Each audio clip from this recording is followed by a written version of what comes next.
So now welcome to you in the fourth part of this chapter. दोस्तों ये video lecture series का बहुत important part है क्योंकि किताबों के अंदर इसको सही तरीके से एनालाइज करके नहीं बताया हुआ है और हम पढ़ रहे हैं कि 1975 के अंदर इमरजेंसी लगाई क्यों गई थी, जिसके पीछे का बहुत बड़ा खुलासा मैं कह सकता हूँ हमारे अधिकारों, हमारे देश के संविधान से जुड़ा हुआ था और वो इस वीडियो लेक्चर सीरीज़ के फोर्थ पार्ट में डिस्कस करने वाला हूँ मैं।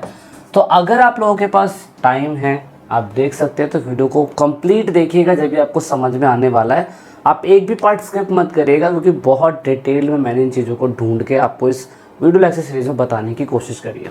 तो आई होप आपने वीडियो लेक्चर सीरीज़ के 4 पार्ट में से 3 पार्ट देख लिए होंगे और अब हम बात करने जा रहे हैं वीडियो लेक्चर सीरीज़ के 4th पार्ट के बारे में, जो हमारी NCERT के अंदर बहुत ज़्यादा महत्वपूर्ण है।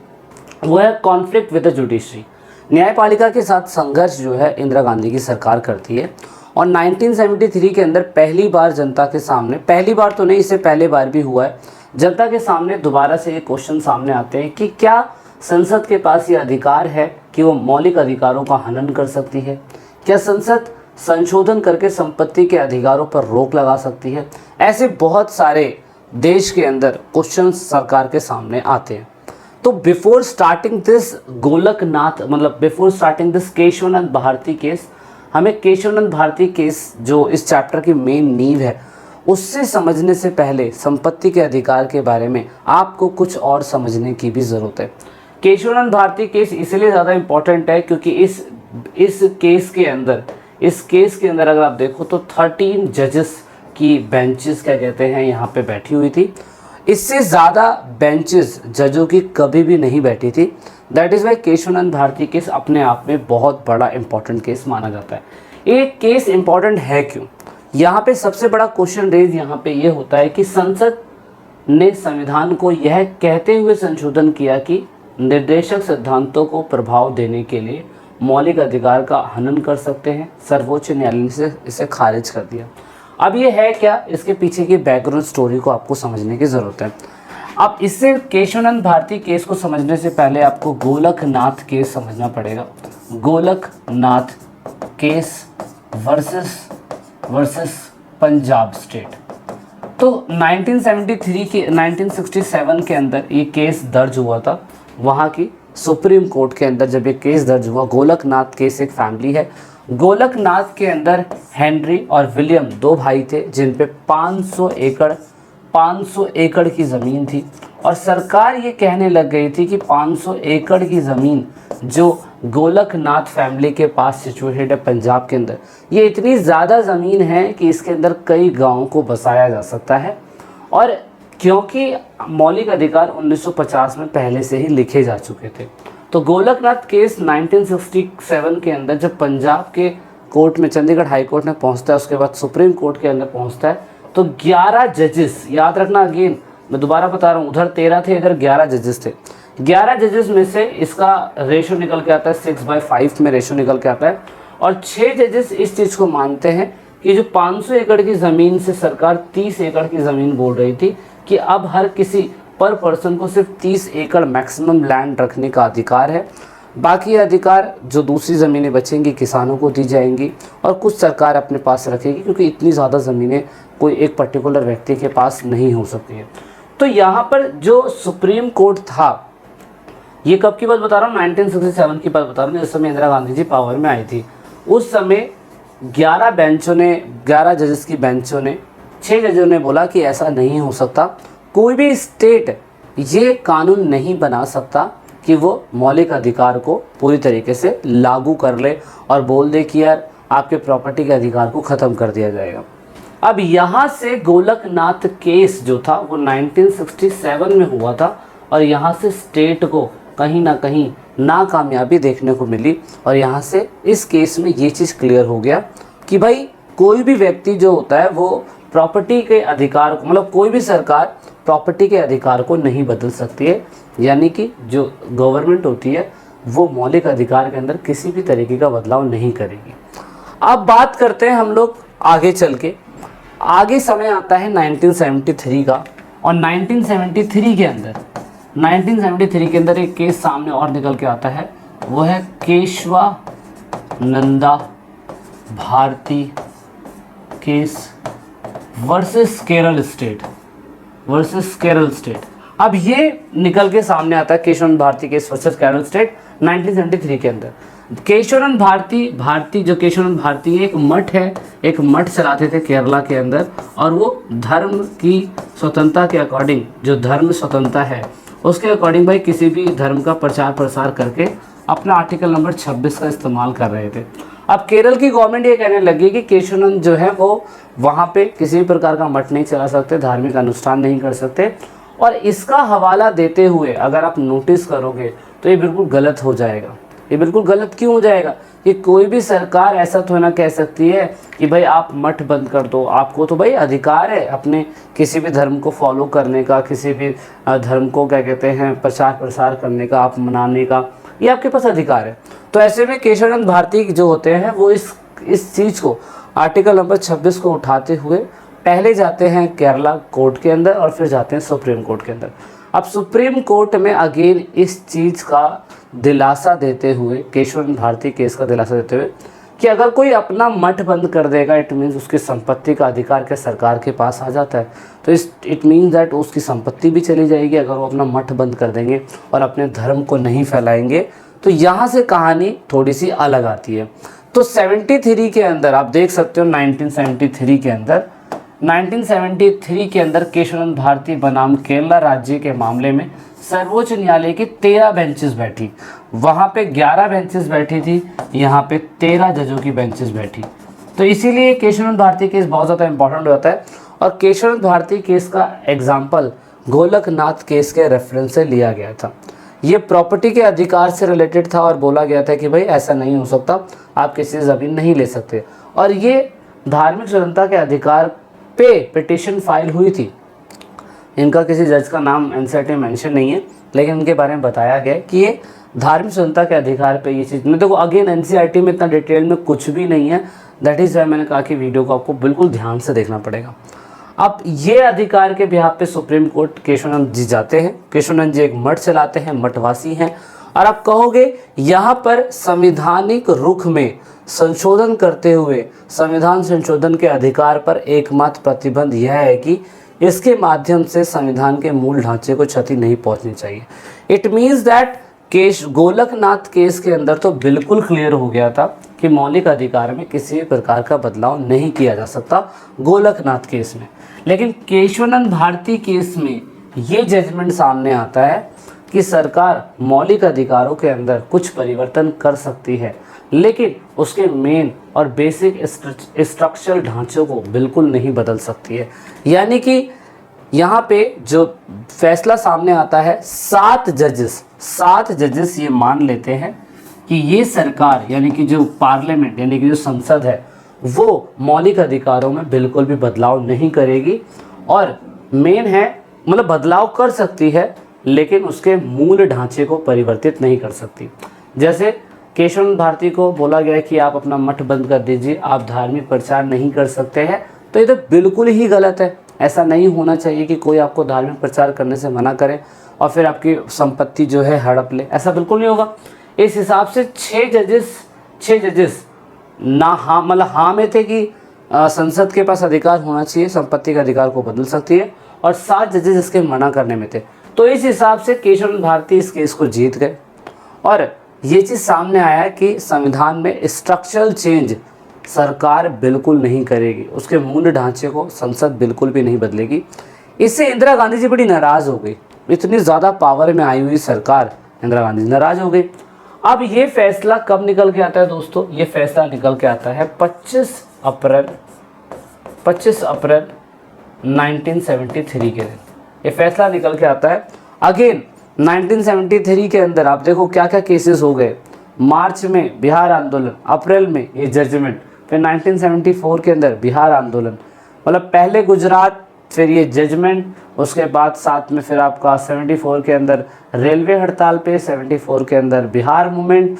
इंदिरा गांधी जी को सबसे पहली बात तो ये पसंद नहीं आई और खुद उस टाइम पीरियड पे जस्टिस A.N. रे जो थे वो इस फैसले से बिल्कुल भी खुश नहीं थे।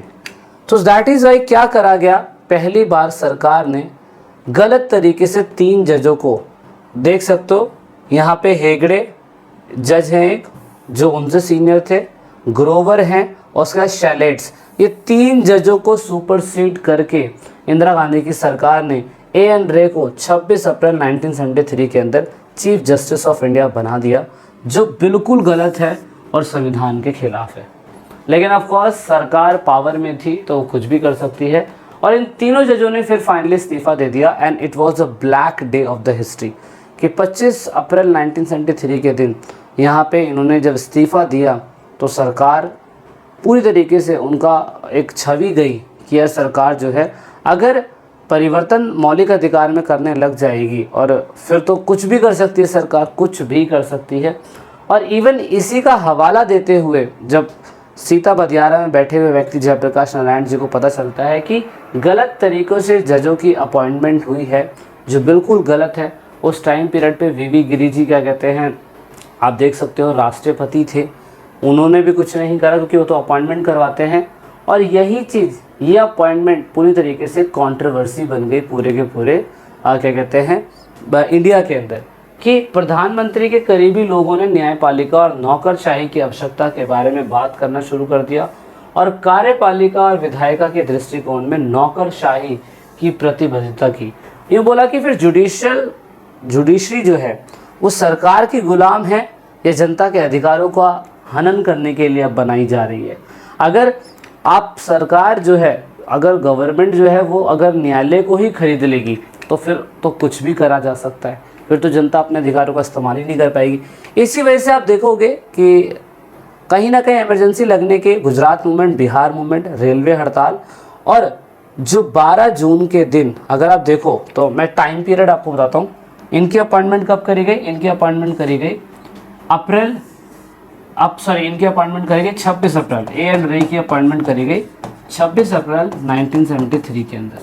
अब 26 अप्रैल के बाद फिर अगला साल आएगा, और अगला साल जो था वो आपका 12 जून 1975, ये चीज़ थोड़ी सी आगे आएगी, मैं इसको बाद में बताता हूँ।